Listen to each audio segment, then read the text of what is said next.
Hi, I'm Mitch Gallagher. Welcome to Sweetwater's Guitars and Gear. Our special guest today is Eric Johnson.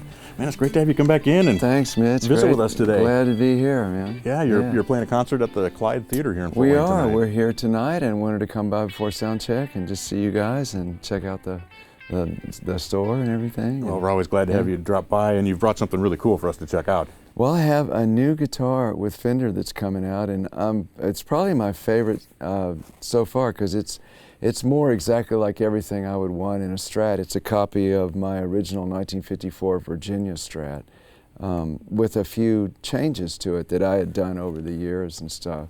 Right. And yeah, I love it. I've been playing it the whole tour, the brand new, it's a production model Virginia, and it's working out great. That's awesome. That's awesome. So tell us about the original guitar, the 1954 Strat that this is based on. Well, it's one I found in a warehouse, a music warehouse. It was just leaning up against the wall, and it just had this real special tone, and I found out years later that tone came from sassafras wood. Oh. Because they made a few 54 Strats and Tellys out of sassafras wood. So that was one thing we wanted to do on these, the reproductions, is use sassafras. And when we did the prototypes with it, it was like, wow, it really did sound different and closer to that original sound that I had. Right. So they're all made out of this sassafras wood. And then they have the flatter neck with the bigger frets, and I used a later 50s string tree, or actually 1960s type string tree instead of the original 54 round. And it's got like 50s, they're a little bit modified, but they're basically 50s pickups in the neck in the middle. The bridge is a DiMarzio HS2 stack, but I don't use the bottom stack part. I just use the top coil, and it has its own kind of special tone. Mm-hmm. And then we use a special 500K pot for the volume, and the 5-way switch and all that stuff. And yeah, the combination of everything just kind of works better for me. Right, right. Yeah. So you went through a lot of details there. The sassafras wood, a lot of the early 50s and mid 50s Strats were actually ash, were they not? And there were some that were alder, but ash as well. What's the tonal difference that you hear between the sassafras and the ash? Yeah, it's interesting because there wasn't a lot of the guitars made out of sassafras. It was kind of some rogue trees came in 54 and they used the wood. And I found out later that my original 54 Strat was sassafras, and it had a different sound than any of the other vintage guitars, Strats that I found. It seems to have a little more headroom. It's got kind of it's got a nice clean Fender tone.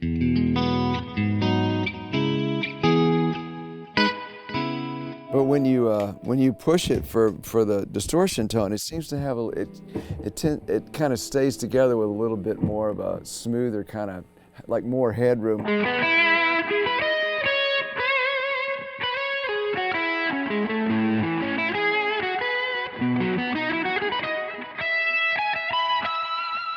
And so it's kind of like a combination of both sounds. I like you don't lose the Fender sound, but you get a little bit more of this gainy kind of violin-y thing from that wood, I think. Right, right. In combination with the pickup, the DiMarzio HS2 has a little bit more output. Okay. Yeah. Right. It seems to have a little more round mid-range and lower mid-range, yeah, but it still keeps that articulation on top. But I don't hear an edginess to it the way that you just mentioned. Yeah, exactly. The way I look at it kind of like, it's a strange way to look at it, but I look at it like pixels on a screen. The more pixels you have, the more pure the sound is, whereas the less pixels, it's more glitchy, and you know what I mean?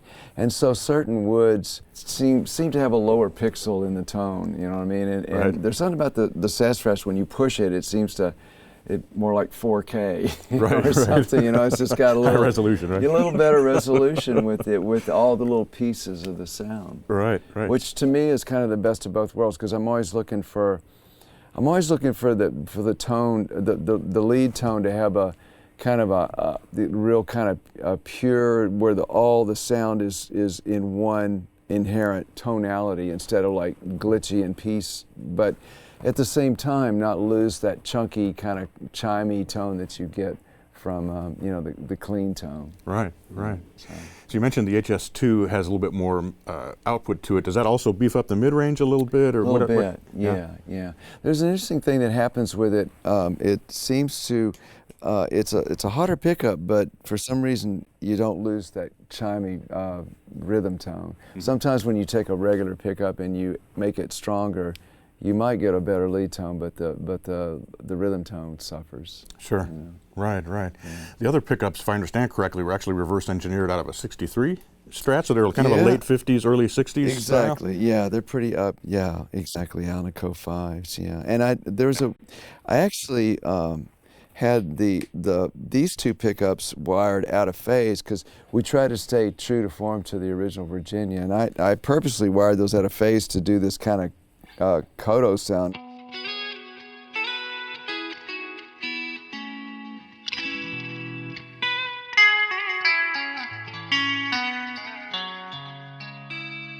It's a out of phase kind of thing, you know. Right. So sometimes people might pick it up and go, "Wow, what's wrong with this guitar? These pickups are it doesn't get the, you know." But it was purposely supposed to be like that. Right. Yeah. So what is it about that era of pickups compared to like the late 60s that Hendrix would have used, or some of the other eras of single coils? A lot of them all sound good. I think it was just the wire and the way they were wrapped. They just have a little different nuances to them. I like a lot of those pickups all sound really good. To me, the real challenge is getting the bridge pickup together. That's where that's been the hard one to do.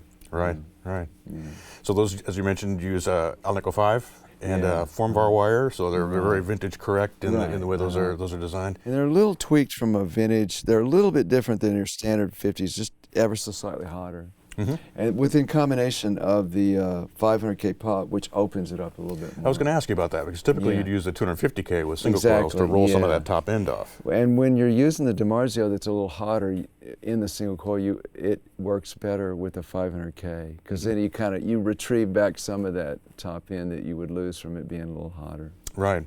How picky are you about it being exactly 500K? Do you look for a range there? Actually, that's a good question, because it's really, we designed it at 400K. Okay.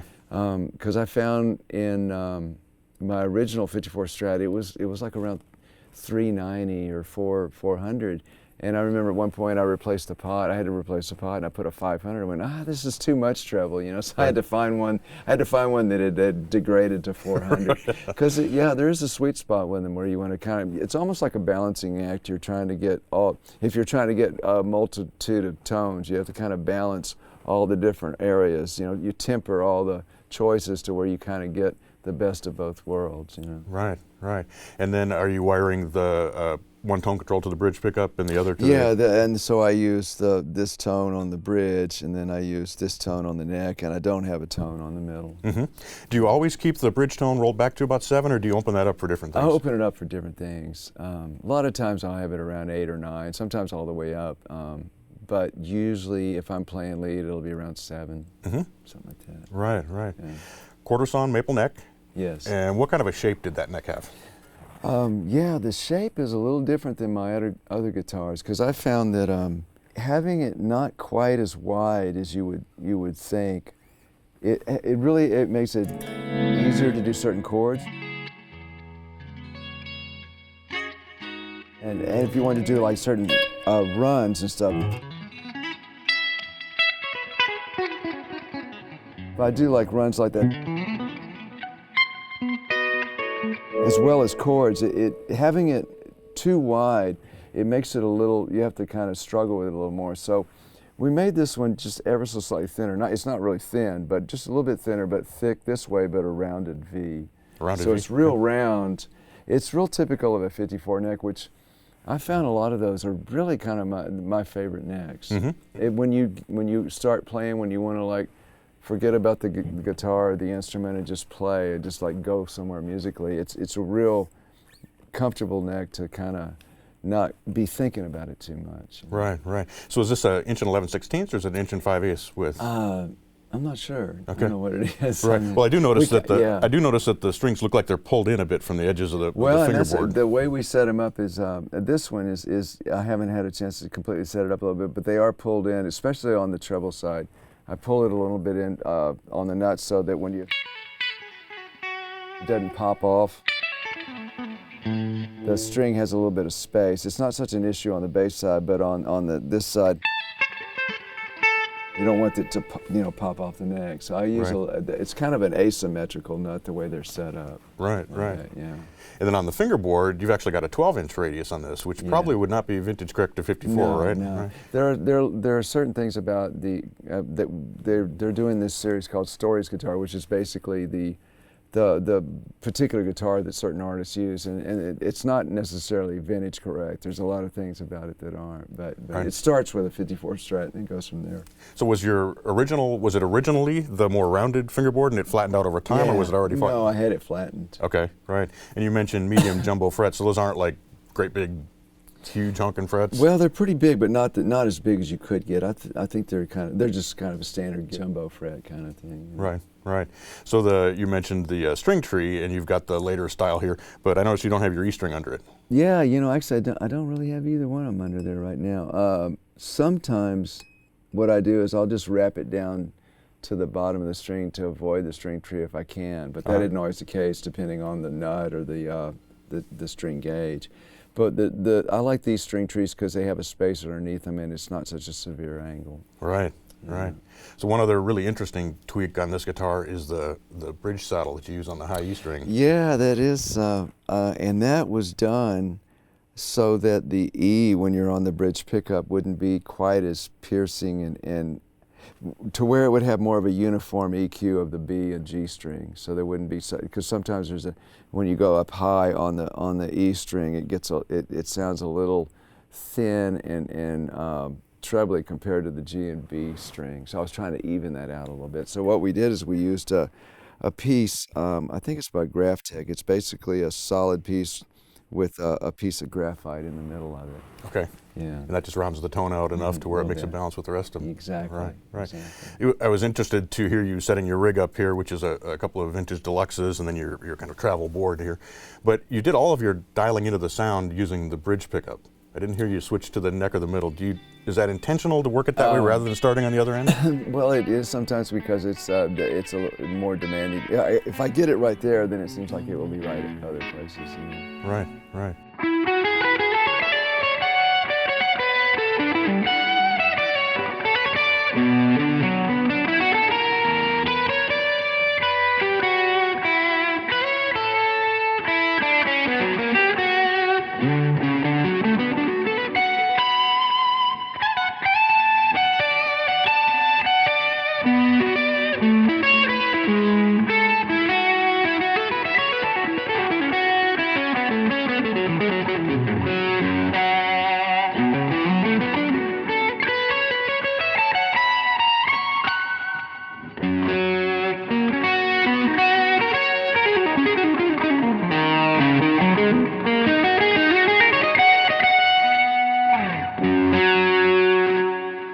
So I have to ask, how much does a particular guitar affect the way that you play? When you went back to this guitar after having it, on those classic albums and things, did you find yourself playing more like you played then? Did it change the way you approach things? Picking up some things that I think there's in different episodes of your career, there's certain strong points you have, and then maybe you put some of it aside, and then later you go, I want to pick that back up again.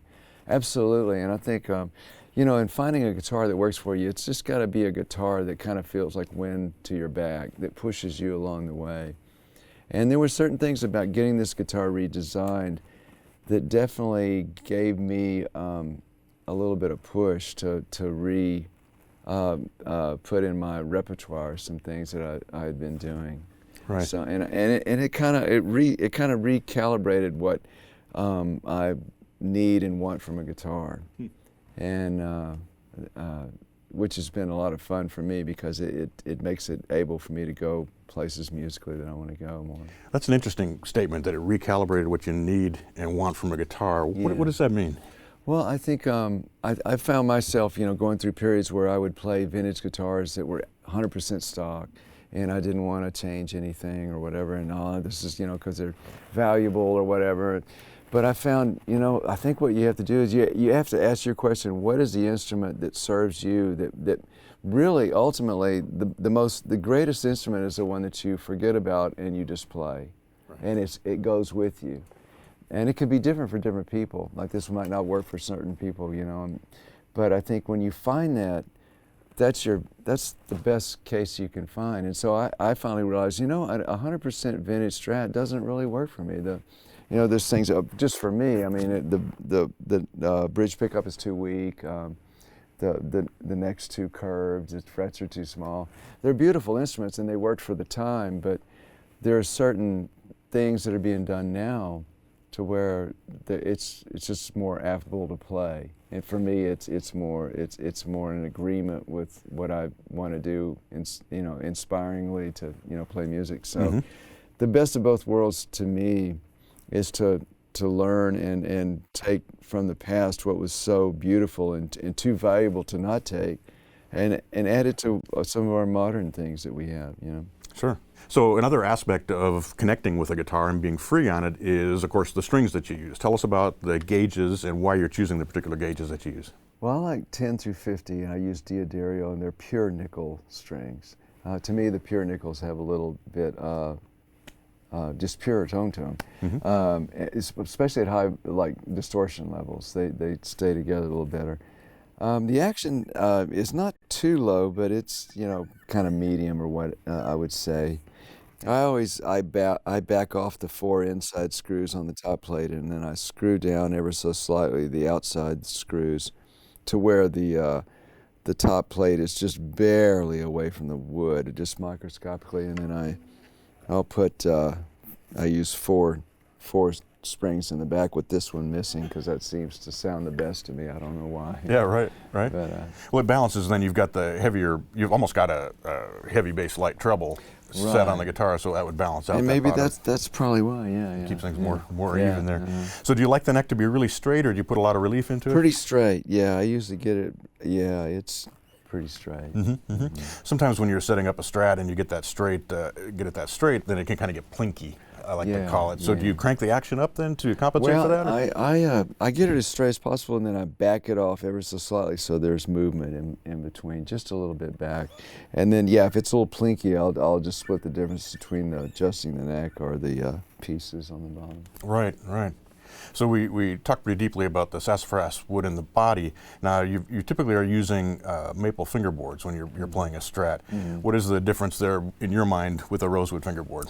Well, I like rosewood especially for rhythm. It seems to have a really nice stratty tone for rhythm. But I think as a general rule, to try to cover as much as I want to do, the maple's just it's a little bit more of a pure fundamental tonality for me. So I prefer maple. Right. So there are 2 versions of this. There's a production model, if you will, that comes out of and then there's also the custom shop version as well. What are the differences between those?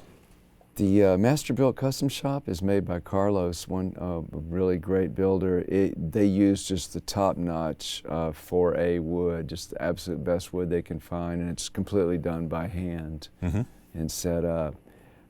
They're beautiful instruments, and they have a little bit more time spent on the finishes and stuff. Okay. The finish is kind of like a closet classic, where it's a new guitar, but it has that kind of where it's aged by itself a little bit. Right, and these are all nitro finishes on both the production and the custom shop as well. Does that make a difference to you, the type of finish that's on the guitar? I think so.